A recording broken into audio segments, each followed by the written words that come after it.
네, 안녕하십니까. 예, 오늘 그 PSAT 자료 해석 우리 합격의 법학원 수강생 여러분들과 함께 PSAT 자료 해석에 대해서 같이 이제 공부를 해볼 강사 강호균입니다. 여러분 대단히 반갑고요.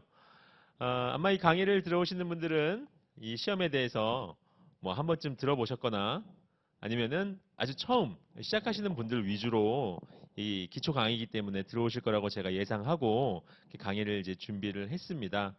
그래서 여러분 뭐 마음 편하게 그냥 부담 없이 들으시면 되는 강의고요.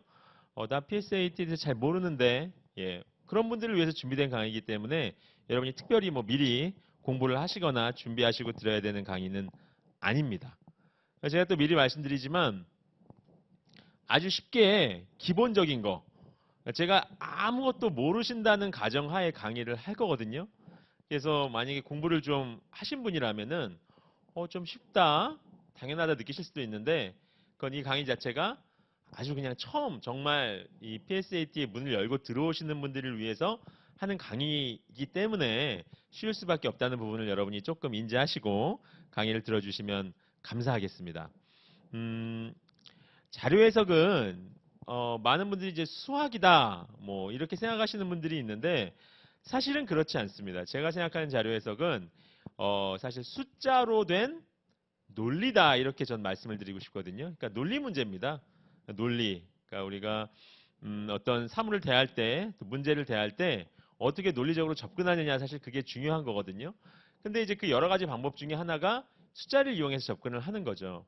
실제로 여러분이 이제 실무 현장에 뭐 5급, 7급 공무원이 되셔가지고 투입되시면 현장에서 다양한 문제들을 이제 해결하실 때 실제로 숫자를 이용합니다. 그렇죠? 우리가 자료 해석에서 다루는 뭐 그래프 또는 뭐 표 이런 것들 모두 숫자로 되어 있는 것들이 이 짧은 분량을 가지고 많은 이야기들을 정보를 전달할 수 있기 때문에 숫자로 된 자료들을 가지고 소통을 합니다. 그러면은 논리적으로 그러한 표나 어떤 그래프를 작성할 수 있고 또 논리적으로 해석할 수 있는 능력 그것이 어떻게 보면은 이 문제 업무를 해나가는 사람에게 필수적인 어떤 자격 요건이겠죠. 그래서 이 시험도 그러한 실무에서 숫자들을 어떻게 활용할 수 있느냐, 어떠한 표를 활용할 수 있느냐, 그래프를 활용할 수 있느냐, 작성할 수 있느냐, 그걸 해석할 수 있느냐 그런 능력을 위주로 많이 구성되어 있는 이제 그러한 시험입니다. 그래서 여러분이 여러분 중에는 뭐 숫자를 수학을 좋아하시는 분들도 있을 수 있고 또 개 중에는 난 숫자를 싫어하고 숫자 학교 다닐 때부터 수학하면은 막 알레르기 숫자만 봐도 막 너무 난 머리가 아프고 그런 분들이 있다면은 어떻게 보면은 저랑 이 기초 수업을 정말 잘 들으시는 거라고 생각하거든요. 저희 시간에는 수학은 없다고 생각하셔도 됩니다. 그냥 뭐 더하기 빼기 곱하기 나누기 정도는 있겠죠. 하지만 그 정도만 여러분이 그냥 일반적으로 중학교 고등학교 졸업하신 분이라면 수학을 잘하지 못해도 그냥 누구나 대한민국 사람이라면 알고 있는 수학에 대한 기본적인 지식을 가지고 논리적인 문제를 풀어본다. 여러분 그렇게 생각하시고 접근하시면 딱 맞다 하시면 좋고요. 그래서 복잡한 뭐 숫자들이나 개념 같은 것들은 많이 나오지 않습니다. 기초 강좌에서 특히 여러분이 문제는 이런 식으로 나오고 이런 식으로 접근하면 되는구나. 그런 것들을 알아간다는 생각으로 차근차근 따라오시면 될 것 같습니다. 전체 강좌는 10개의 강좌로 구성이 되어 있고요. 처음에 이제 앞쪽에 오늘 저랑 같이 하실 부분이 그렇죠. 자료의 유형, 그 다음에 또 그래프의 유형에 대해서 오늘 첫 시간 한번 알아보려고 합니다. 자료 해석이라는 이름에 이미 나와 있는 것처럼 자료 해석은 수많은 자료들이 주어집니다. 물론 숫자로 되어 있는 자료들이죠. 이게 대표적인 것들이 이제 표와 그래프입니다. 그러다 보니까 문제가 나오는 유형들도 뭐 100%는 아니지만 많이 정해져 있어요. 여러분이 이 유형을 알고 접근하시면 훨씬 효율적으로 공부를 하실 수가 있다고 제가 말씀드릴 수 있습니다. 그래서 처음부터 막 문제를 풀어보고 모의고사 아니면 기출문제를 풀어보는 거 좋지만 이 유형을 한번 공부하시고 문제를 접하시면 이건 이런 유형이었지 이건 이래서 이렇게 나왔구나 하면서 여러분이 아시면 훨씬 쉽게 또 효율적으로 공부를 하실 수가 있을 겁니다. 유형을 하나하나 보면서 한번 정리를 해보겠습니다. 첫 번째부터 여덟 번째까지 제가 좀 정리를 했는데요. 일단 1, 2번은 보시면 알겠지만 특징이 뭡니까? 실수죠, 실수. 예, 실수한다 그 실수 아닙니다. 아시죠? 예, 실질적인 수. 우리가 일상생활에서 많이 접하는 숫자들 어떤 숫자가 있습니까? 뭐 10, 20, 30, 40, 뭐 270, 뭐 금액으로 따지면 뭐 2만 원, 3만 원, 뭐 이런 숫자들이죠. 그러한 숫자들로 구성된 표 또는 그림이 첫 번째입니다. 그렇다면 두 번째는 뭡니까? 첫 번째와 두 번째 차이는 이제 여기 단일이냐, 복수냐 이제 그 차이죠. 예, 그래서 표가 한 가지 주어진 문제가 있고요. 그다음에 여러 개의 표나 그래프가 주어지는 문제가 있습니다. 그러면 이거는 사실 이제 두 가지 유형이라고 하지만 하나의 유형으로 묶어도 되겠죠. 실수로 된 표나 그림, 그래프다. 그래서 하나 나올 때를 여러분 공부를 하시고 그 다음에 복수에서는 어떤 것만 조심하면 되는지 공부하면 효율적이겠죠. 예, 그렇게 하시면 우리가 두 개 유형이 해결이 된다. 예, 보시면 되고요. 그 다음에 뭡니까? 차이가 뭡니까? 그 다음에 이제 비율이라는 얘기가 나오죠. 비율. 비율은 뭡니까? 우리가 간단하게 말하면 뭐 퍼센트겠죠. 퍼센트. 예, 몇 퍼센트. 실제로 우리가 자료에서 굉장히 많이 다루는 부분이죠. 여러분이 뭐 아침에 인터넷 뉴스라든지 뭐 신문을 여러분 구독하시면 읽었을 때 가장 많이 나오는 숫자 중에 하나가 뭐 경제면이든 그렇죠? 뭐 주식이든 봤을 때 뭐 퍼센트, 뭐 몇 퍼센트 포인트 뭐 이런 얘기도 많이 나오죠. 비율에 대한 이야기입니다. 비율도 역시 단일한 표가 나올 때가 있고 복수가 나올 때가 있고 그래서 이 두 가지를 같이 묶어서 공부하시면 될 것 같습니다. 그래서 비율 관련된 표를 공부하시고 그렇죠? 일단 단일하게 나오는 표를 공부하시고 확장하면 복수가 되는 거죠. 무엇을 주의해야 될지만 공부하시면 되는 거죠. 어렵지 않습니다. 이제 그 다음에 다섯 번째가 그러면 이 실수와 비율을 복합했을 때 어떤 문제가 나오는지 보시면 되는 거죠. 그렇죠? 그래서 두 가지를 공부하셨으면 정리만 잘 해주시면 된다. 그렇게 보시면 될 것 같습니다. 그 다음에 이제 6번부터는 또 새로운 유형이 시작되는데요. 이제 보고서 전혀 다른 이제 보고서라는 부분이 나오고요. 여긴 새롭죠 또 위에 표랑은. 그 다음에 조건 적용, 그 다음에 순위형. 예, 뒤에다 제가 자세하게 설명드릴 겁니다. 순위형은 순서를 매기는 방법 이런 문제가 나옵니다. 네, 그리고 아홉 번째가 이제 누적 자료형이라고 해가지고 이건 사실 실생활에서 많이 쓰지 않는 좀 자료 중에 하나예요. 예, 어떻게 보면은 보고서 형식에서는 많이 쓰일 수가 있는데 실제 생활에서는 조금 잘 안 쓰이는 거여서 처음 보시는 분들은 좀 당황하는 표 중에 하나입니다. 일반적인 실수형 표라든지 비율 관련된 표란 이런 것들은 어떻게 보면 굉장히 우리가 많이 접하죠. 아까 말씀드린 것처럼 뭐 신문이라든지 뭐 뉴스 이런 데서 많이 접하지만 이 누적 자료 형태 같은 경우에는 많이 접하지 못한 분도 많고 그래서 실수를 많이 합니다. 누적은 만약에 1년도, 2년도, 3년도, 4년도가 있으면 1년도 자료는 그 1년의 자료가 나오고요. 2년도 자료는 1년도 자료를 포함한 누적 자료가 나오는 거죠. 그야말로 누적이죠. 3년도의 자료는 1년부터 3년까지가 누적된 자료. 이런 식으로 나오는 것이 이제 누적형 자료입니다. 누적 자료형 문제입니다. 뒤에 제가 자세하게 설명을 드리겠습니다. 그다음에 분포형 자료 같은 경우에는 하나의 자료가 아니라 두 개 또는 세 개의 어떤 정보 자료를 하나의 그래프 안에 이 하나의 그래프 안에 Y와 X라는 이런 두 가지 축이 있지 않습니까? 그래서 두 개 이상의 정보를 제공할 때, 동시에 제공할 때 그걸 이제 분포형 자료 문제라고 할 수 있겠습니다.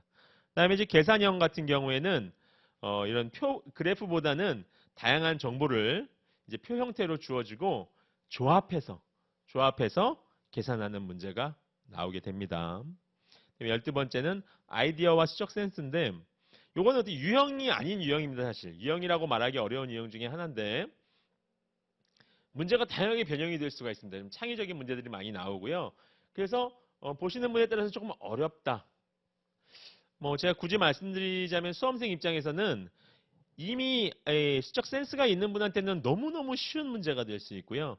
반대로 센스가 없는 분한테는 공부를 해도 단기간에 점수를 올리기는 조금 어려운 분야도 될 수 있다 그렇게 생각합니다. 그래서 여러분이 정말 시작하시는 분이라면은 한 11번째 유형까지 뭐 굳이 말하자면은 여러분이 순서를 따지신다면은 이 5번까지 내가 먼저 1단계 마스터를 한다.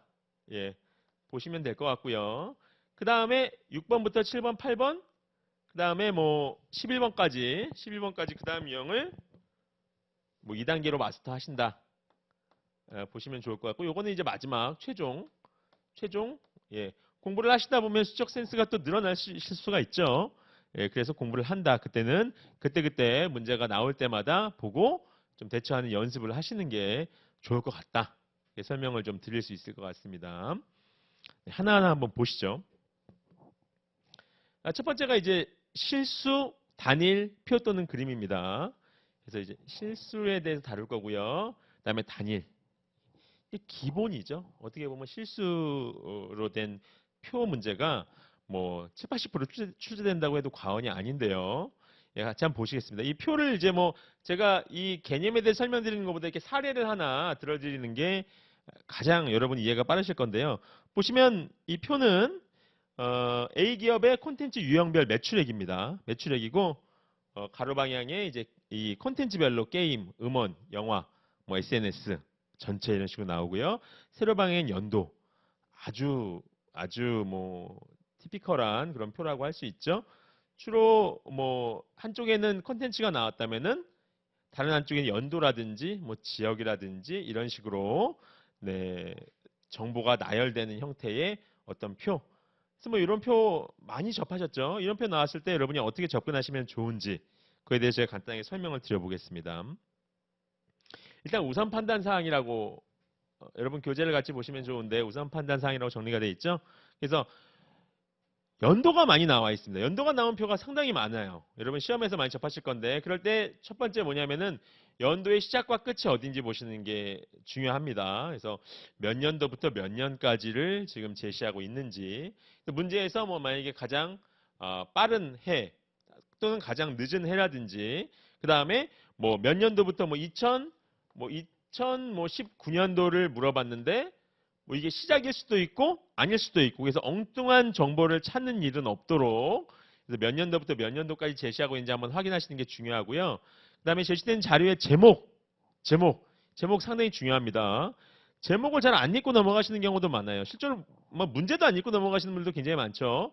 이 시험을 내가 빨리 풀어야 되는 부담감 때문에 막 문제, 제목 이런 거 생략하고 막 넘어가시는 분들이 있는데 제목이 상당히 중요합니다. 왜냐하면 제목 안에 그 표에 대한 함축적인 내용이 다 들어가 있어요. 그리고 선택지와 그 표를 매칭할 때 제목을 보시고 구분하셔야 되는 부분이 상당히 많습니다.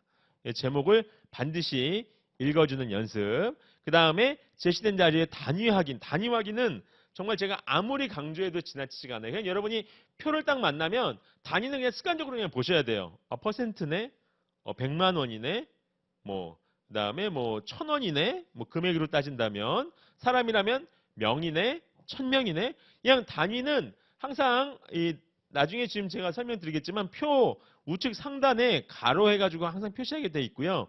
표시를 안 하는 표는 상당히 표를 부실하게 사실 만든 거예요. 그래서 제대로 표를 만드는 사람이라면 단위를 반드시 넣게 돼 있고요.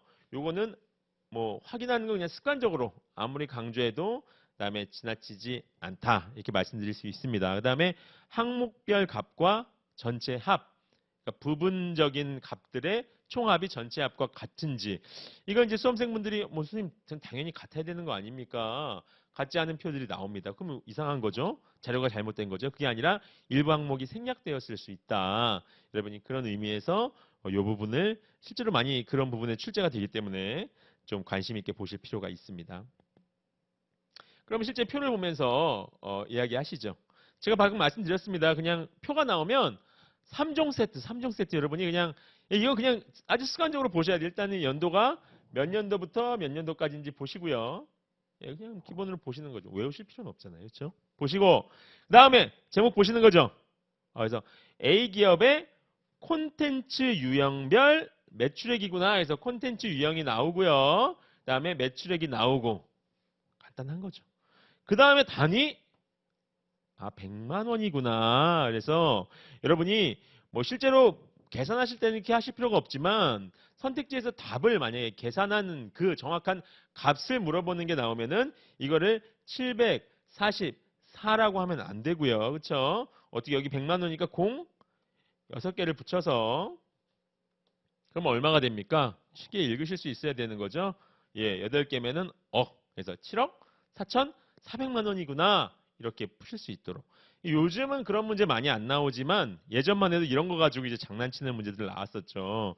정답에 744원이다. 또는 74만 4천 원이다. 이런 식으로 해놓고 틀렸다. 뭐 이런 식의 문제들도 종종 예전에 출제되었던 것 같습니다. 최근에는 뭐 너무 쉬우니까 이렇게 출제는 안 되죠. 이렇게 출제되면 고맙죠. 고맙죠. 이렇게 쉽게 내주면 고맙죠. 하지만 최근에는 좀 그렇지는 않다. 보시면 될 것 같습니다. 이 세 개는 그냥 기본으로 여러분이 어떤 표를 뭐 이게 비율이든 실수든 뭐든 나오면 그냥 습관적으로 확인을 하신다 보시면 될 것 같아요. 특히 제목과 단위는 여러분 잊지 마시고 이거 아무리 강조해도 지나치지가 않습니다. 그 다음에 부분합과 전체합인데 지금 말씀드렸지만 게임, 음원, 영화 2005년에 SNS를 다 합친 게 전체합과 같은지 뭐 이거를 반드시 다 모든 문항에서 해줘야 되는 건 아닙니다. 가장 뭐 보편적인 첫 번째 문항 같은 걸 한번 보시면서 슥 봤을 때 뭐 1의 자리의 합이라든지 아니면 앞자리만 가지고도 어느 정도 우리가 유출을 할 수가 있죠. 앞자리만 봤을 때 뭐 2, 1, 3 하니까 600이니까 나머지 한 700 가능성이 있다 보시면 되고 1의 자리를 봤을 때도 가능성이 있죠. 뭐 정확하게 계산하셔도 되고요. 아니면 어린 계산을 하셔도 되고 아무튼 이게 전체 합이 되는지 정도 한번 확인하시고 넘어가실 필요가 있습니다. 왜 그렇습니까? 여기에 생략된 자료가 있을 수 있다는 거죠. 생략된 자료가 있을 수 있다는 거죠. 예, 생략된 자료가. 네, 우리가 친절하게 가르쳐주면 좋습니다. 그렇지만 그러지 않죠? 그래서 여러분이 한번 파악해봐라. 그런 다음에 문제화할 수 있다는 부분인 거죠. 기본입니다. 그럼 선택 유형은 어떤 식으로 나오는지 6가지 정도 볼 수가 있습니다. 첫 번째는 이제 실수값의 대소 비교죠. 2005년에 뭐 음원의 매출액은 뭐 SNS의 매출액에 비해서 뭐 많다, 적다, 기본적인 거죠. 여러분이 그 컬럼만 잘 찾아가시면 문제될 건 없습니다. 그렇죠?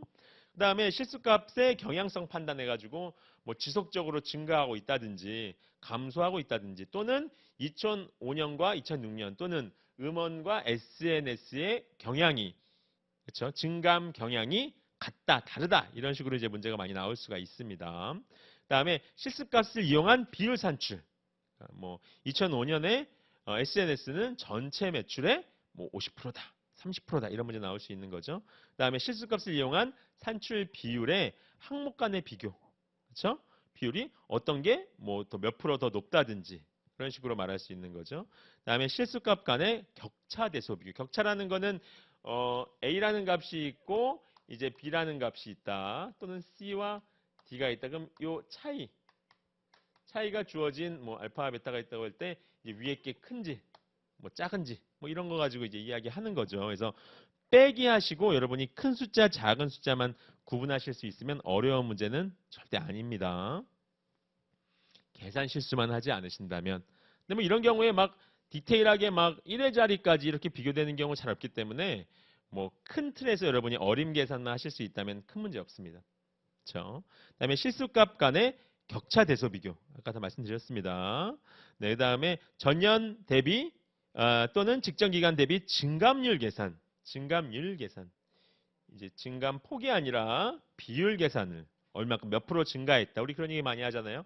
뭐 여러분이 장사를 하세요. 그러면 올해 매출액이 작년에 비해서는 10% 정도 우리가 장사가 잘 된 것 같다. 뭐 20% 빠진 것 같다. 이럴 때 비율을 계산할 수 있는 방법인데 여러분 우리가 6가지를 다 보기는 시간 관계상 어렵고요. 좀 여러분이 생소한 3번하고 6번이 어떤 식으로 출제되는지 우리가 한번 사례를 통해서 한번 비교를 해보겠습니다. 3번 같은 경우에 실수값을 이용한 비율 산출인데요. 같이 보겠습니다. A기업의 콘텐츠 유형별 매출에 아까 봤던 표가 나오는데요. 이제 비율이 이 2005년에 영화의 매출액은 이런 식으로 나옵니다. 371원 이렇게 주어지는 게 아니라 2005년 컨텐츠 중 영화의 매출액은 하고 나오면 371이 나오는 거죠. 어렵지 않죠? 그럼 전체 매출액의 몇 프로냐? 이렇게 물어보는 거죠. 그러면은 뭐 전체 매출액의 744분의 몇 프로냐? 이걸 물어보는 거죠.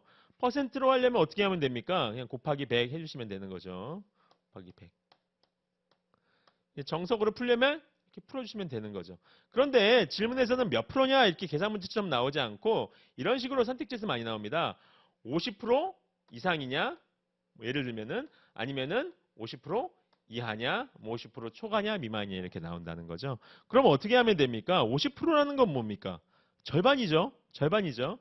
그러면 전체 값에 곱하기 2분의 1 또는 나누기 2를 하셔도 되고 아니면 영화에 곱하기 2를 하셔가지고 전체 값과 비교하셔도 되는 거죠. 그래서 만약에 2분의 1 한 값이 이 영화의 매출액보다 크다. 그럼 영화 매출액은 50%보다 낮은 거고. 그렇죠? 744의 2분의 1 한 값이 371보다 작고 371이 오히려 더 크다. 그럼 50% 이상인 거 그렇게 보시면 되는 거죠. 반대로 371에 곱하기 2를 했는데 그게 744보다 커요. 그럼 어떻게 되는 겁니까? 아 이게 744의 절반보다는 더 큰 수구나. 50% 이상이구나. 이렇게 느끼시면 되는 거고. 반대로 곱했는데 740보다 작다. 그럼 50%가 안 되는구나. 이렇게 판단하실 수가 있습니다. 어렵지 않죠? 그럼 저는 이제 나누기보다는 곱하기가 편해서 곱하기 2를 한번 해보겠습니다. 그럼 여러분이 뭐 371 곱하기 2 정도 암산으로 좀 하실 수 있어야겠죠? 그러면 2가 되고 4가 되고 1 올라가서 뭐 742가 되네요. 그렇죠? 보시면은 2배를 해봤자 744가 안 됩니다. 그러면 744 절반 했을 때 371보다 큰 숫자가 나온다는 뜻이죠. 이해가 되십니까? 371에 2배를 했더니 744가 안 나와요. 그 얘기는 반대로 말하면 뭡니까? 744의 절반을 하면 371보다는 큰 숫자가 나온다는 뜻이죠. 실제로 절반 해보면 얼마가 되겠습니까? 372가 나오는 거죠. 네, 요게 바로 50% 기준이 되는 거죠. 50% 기준. 그럼 371은 뭡니까? 50% 이하다 또는 미만이다. 요게 맞게 되는 거죠. 이런 식으로 여러분이 간단하게 어림 계산을 통해서 계산을 해주시는 거, 뭐 이게 비율 계산입니다. 어렵진 않죠. 어렵진 않은데 여러분 간단한 계산 실력이 요구되고요. 그다음에 빠르게 풀어가지고 정답과 비교할 수 있는 능력 정도 있으시면 되고 실제로 많이 출제됩니다. 많이 출제됩니다. 네, 비율을 간단하게 계산하실 수 있어야 된다. 어렵지 않죠. 6번째입니다. 전년 대비 또는 직전 기간 대비 증감률 계산하는 거. 증감률. 증감률 제가 말씀드렸지만 증감률이라는 건 이제 여러분 조금 더 공부를 하시면 자세하게 제가 설명을 드릴 건데 이 뒤에 부분에 또 나오기 때문에 간략하게 제가 짚고 넘어갈 건데 여기서 몇 프로 증가했냐는 거죠. 몇 프로. 그럼 보시면은 몇 프로 증가했는지 보기 위해서는 차이를 보셔야 되는데 20 증가했습니다. 20 증가했습니다. 질문엔 이렇게 나오죠. 10% 이상 증가했다. 이런 식으로 선택지에 나올 수가 있습니다. 그러면은 20이 371의 몇 프로냐 정확하게 계산을 해줘야 되지만 10% 계산하는 게 훨씬 쉬운 거죠. 원래 정확하게 계산하려면 어떻게 됩니까? 371분의 20을 해서 곱하기 10 한 것이 100 한 것이 몇 프로를 계산하는 건데 이거 하는 것보다는 10% 계산하는 게 쉽죠. 왜요? 10%는 어떻게 됩니까? 371의 10%는 그냥 소점 하나만 올려주면 되는 거잖아요. 37.1 곱하기 100 했을 때 우리가 10% 10이 나온다는 거죠. 그렇죠? 그래서 371은 돼야지 10%예요. 근데 20밖에 안 되잖아요. 그러면은 정확한 값은 몰라도 선택지에서는 10% 이상은 아니구나. 아니라는 것만 알면 되는 거죠. 아니라는 것만 알면 되는 거죠. 네, 어렵지 않습니다. 그래서 이렇게 증감률 구해주는 방식, 정확한 값은 아니더라도 과연 선택지에서 제시된 것보다 적으냐 많으냐? 그 정도 여러분이 비교하실 수 있으면 될 것 같습니다. 그다음에 실수, 이제 복수, 표 또는 그림 우리가 두 번째 넘어갑니다. 앞에 거는 실수인데 뭡니까? 그냥 단일한 표를 가지고 이야기했죠. 그럼 요번에는 그게 복수 두 개 됐을 때는 똑같아요. 표를 보는 방식은 똑같아요. 근데 복수일 때 주의할 사항만 여러분이 잘 기억하시면 될 것 같아요. 뭐 예를 들어 드리면 이렇게 표가 그냥 병렬해서 두 개가 나오는 겁니다. 둘 다 실수값이고요. 어렵지 않죠. 어렵다면 뭐가 어려울까요? 복잡한 거죠? 복잡한 거죠. 봐야 될 표가 많은 거. 그거일 뿐이지 앞에 단일표의 확정판이다 보시면 될 것 같습니다. 그러면은 이제 유선 판단 사항인데 나머지 뒤에 거보다는 1번을 여러분이 중점적으로 보시면 1번 제일 중요해요. 제목 및 단위. 특히 뭐? 제목이 왜 중요합니까? 여러분이 선택지의 1번부터 뭐 5번까지 선택지를 여러분이 판별하실 때 이 자료를 가지고 판단을 하는데요.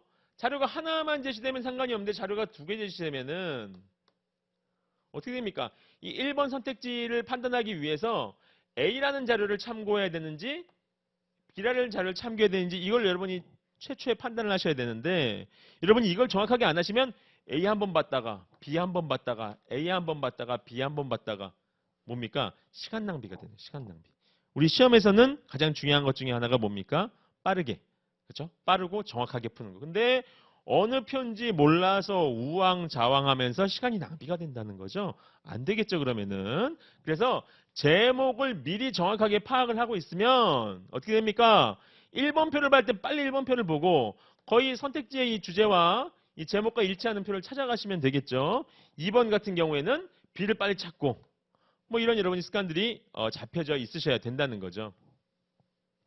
그래서 실수, 복수 자료에서는 제시된 자료와 제목 보는 거 제일 중요하고요. 그 다음에 자료들 간의 관계 혹시 두 개의 표가 어떤 논리적인 연결 고리에서 연결이 되어 있느냐, 두 가지 표를 종합해서 풀어야 되는 문제가 있느냐, 이제 그런 부분이 되는 거고요. 밑에는 사실 이제 똑같이 보시면 됩니다. 뭐 주석은 언제나 중요하죠. 주석이 뭡니까?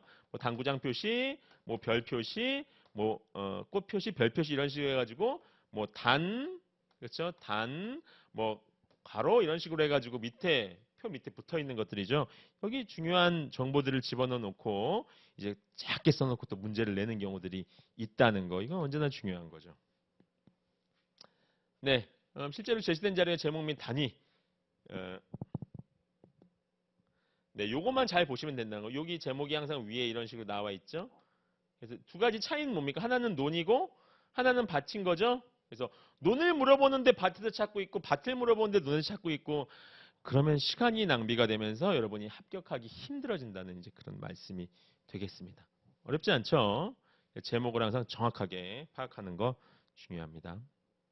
그다음에 선택지 유형은 우리 5가지 정도를 보는데요. 첫 번째, 실수값 간의 대소 비교. 앞에 말씀 똑같습니다. 이거는 단일표나 복수표나 똑같은데 이제 복수표에서 A 자료에서 하나와 B 자료에서 하나를 비교할 수 있는 거죠. 그래서 잘 정확한 정보만 찾아가는 게 제일 중요합니다. 그다음에 실수값의 순위 판단 어느 게 더 위에 있고 어느 건 더 아래에 있고 작고 많고 그렇죠? 길고 짧고 비교하시면 되는 거고요. 그다음에 실수값을 이용한 비율 산출 마찬가지입니다. 앞에랑. 그다음에 대소 비교, 격차 대소 비교 다 똑같아요. 단일표나 이건 똑같아. 제일 중요한 거 아까 말씀드렸듯이 제목을 보고 정확한 표만 찾아가실 수 있으면 단일표는 잘 푸는데 난 복수표는 못 풀겠다. 그거는 말이 안 되는 거예요. 제목을 정확하게 보시고 정확한 표만 찾아가시면 푸실 수 있다. 네, 넘어갑니다. 그다음에 이제 비율 얘기로 넘어가 보겠습니다. 아까 실수값이 아니라 비율. 비율과 실수는 무슨 차이가 있나요? 이 전체가 비율은 항상 100인 거죠. 항상 100인 거죠. 실수는 다양한 전체값이 나올 수 있는 거고요. 예를 들어 드리면은 이런 표와 같습니다. 값이 거주 구역별 성별 그다음에 인구 분포인데요. 제가 이거는 이제 교재에 나와 있는 자료를 조금 압축해서 간략하게 한번 제시해 봤습니다. 그래서 A, B, C 지역이 나오고 남성, 여성 비율. 그래서 비율의 합은 언제나 100. 단위는 퍼센트. 그래서 여러분이 어떻게 하면 됩니까? 항상 보면은 제목 보시고요. 1번. 2번 단위 보시고 단위가 퍼센트면은 100으로 떨어졌는지 뭐 떨어지겠죠. 문제를 잘못 만들지 않았으면은. 그렇죠? 네. 그래서 요거 확인하시면 되는 거죠. 어렵지 않죠? 그래서 우선 판단사항 한번 3가지 정도로 우리 교재에 제시되어 있습니다. 단위 확인 이거는 뭐 그냥 그렇죠?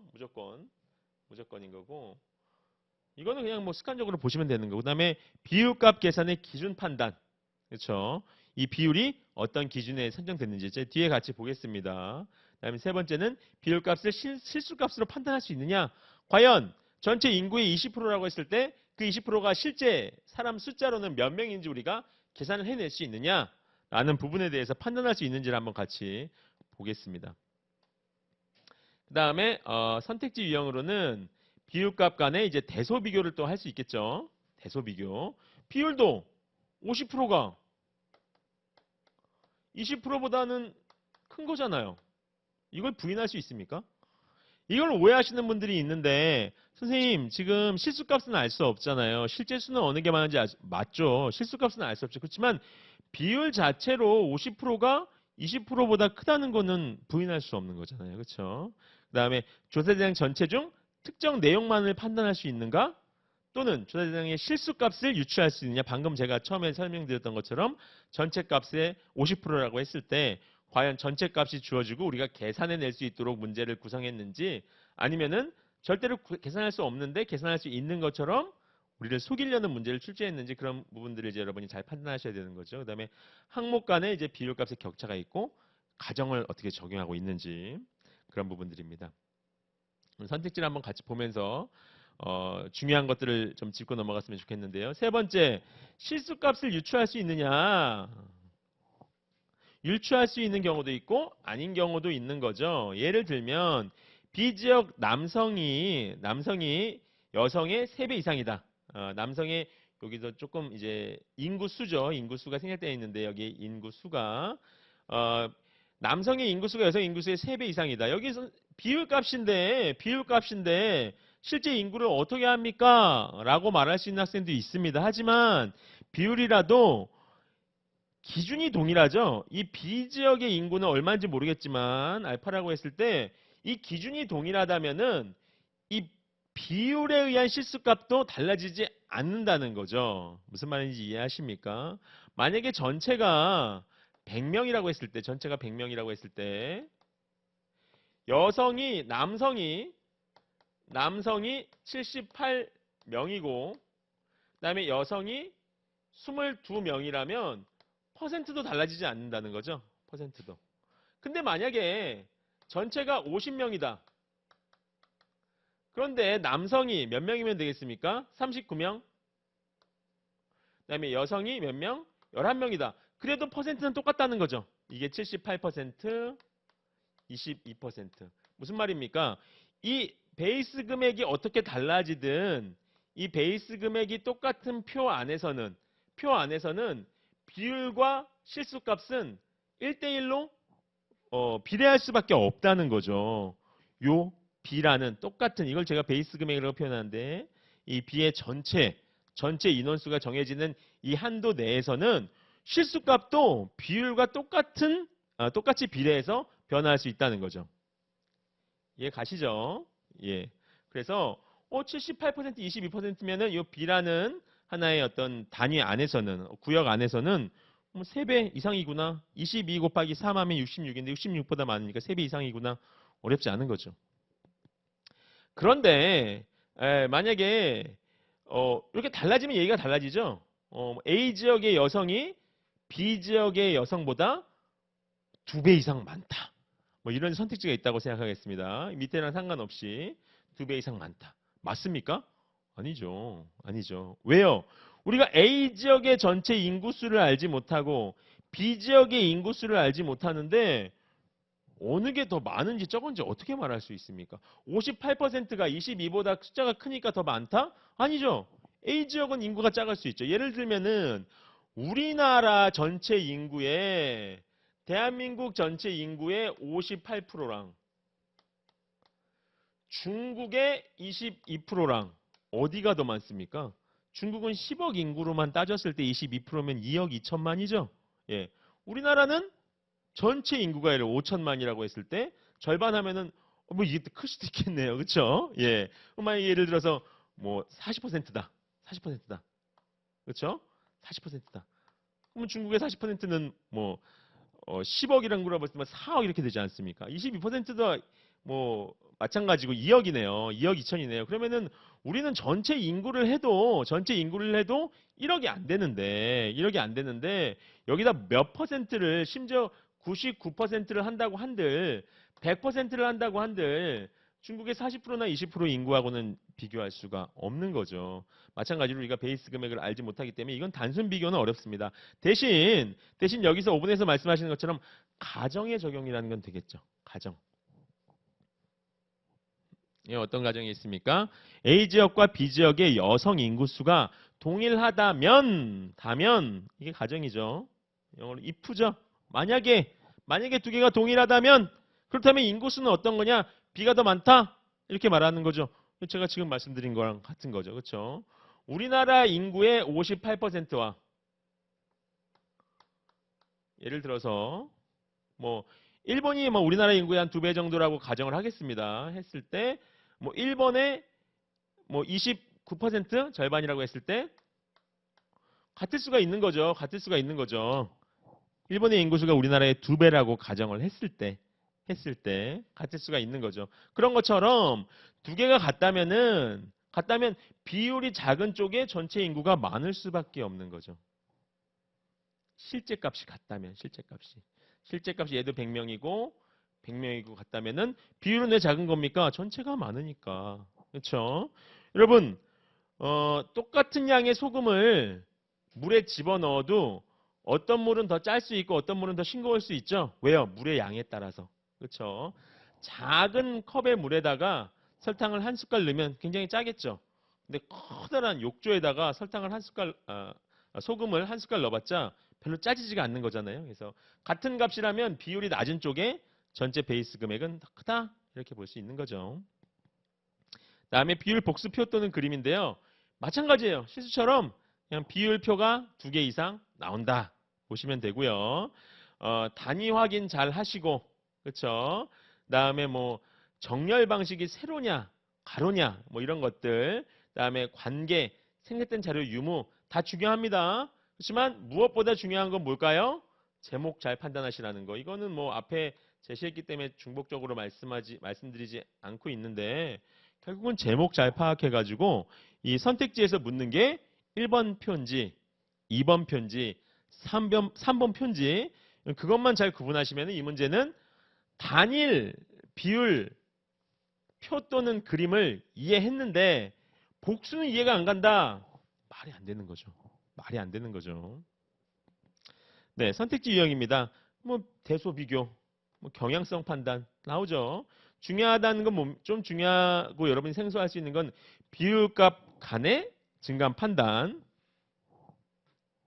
증감율 판단, 그 다음에 증감폭 판단. 요거는 제가 뒤에 또 자세하게 다룰 거지만 여기서도 간단하게 한번 보겠습니다.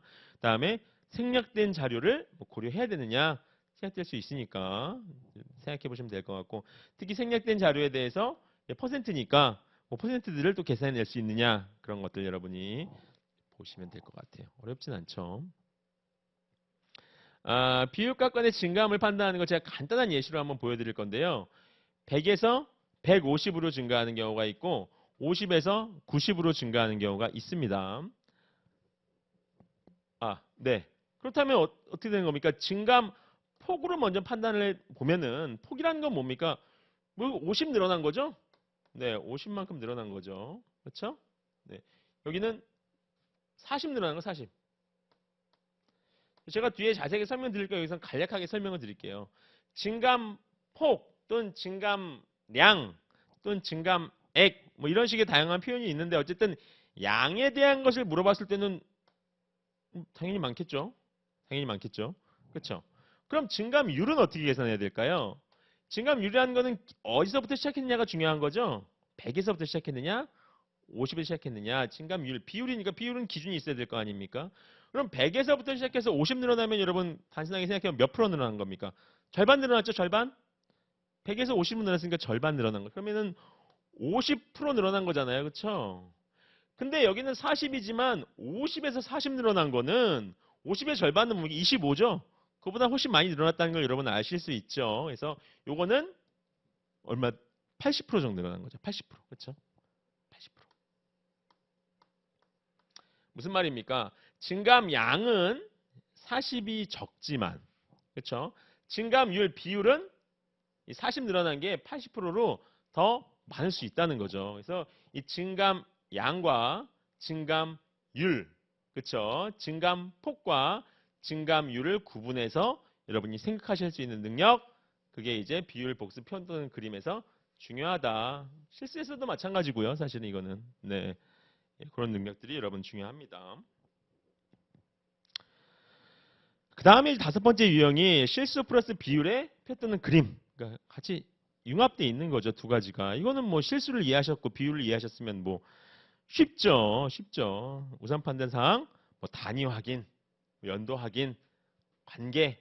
그렇죠. 그다음에 생략된 자료가 있느냐 똑같습니다. 그냥 두 가지를 다 이해하고 계시면 풀 수 있는 문제 되겠고요.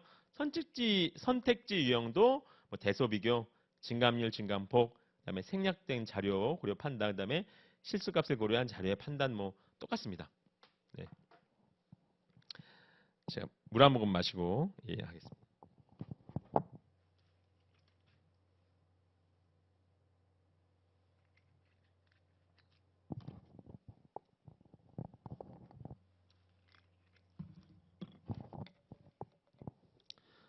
네.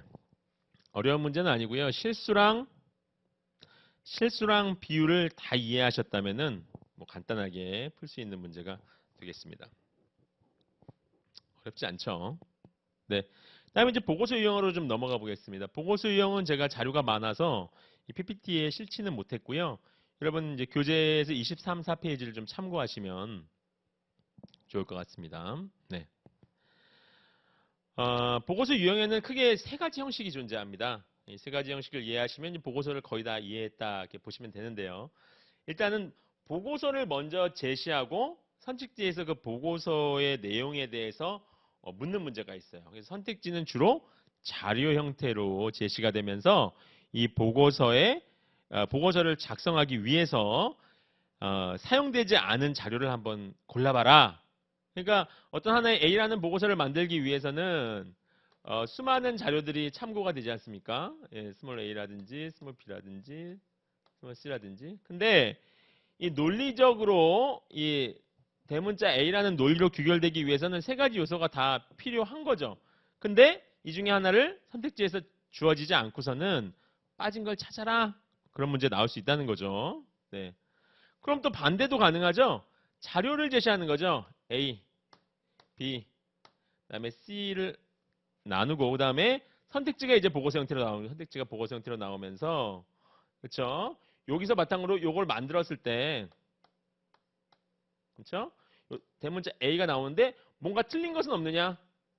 정오를 판단한다는 거. 요거를 바탕으로 했을 때 틀린 것은 없느냐? 뭐 숫자 가지고 틀릴 수도 있는 거고요. 어떤 유추의 단계에서 틀린 거를 뽑아낼 수 있는 거고 그런 거죠. 그 다음에 마지막으로 자료랑 보고서를 두 개 다 그냥 제시를 하고 빠진 것은 없는지 추가로 필요한 것은 없는지 그런 식으로 물어볼 수도 있는 거죠.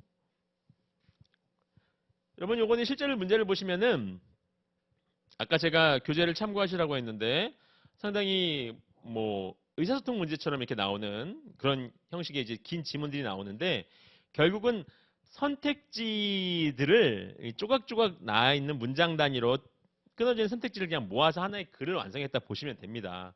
그러니까 선택지를 보시듯이 선택해서 보시면 되는 거고요. 중요한 거는 쓸데없는 자료는 빼고 필요한 자료들 위주로 본다.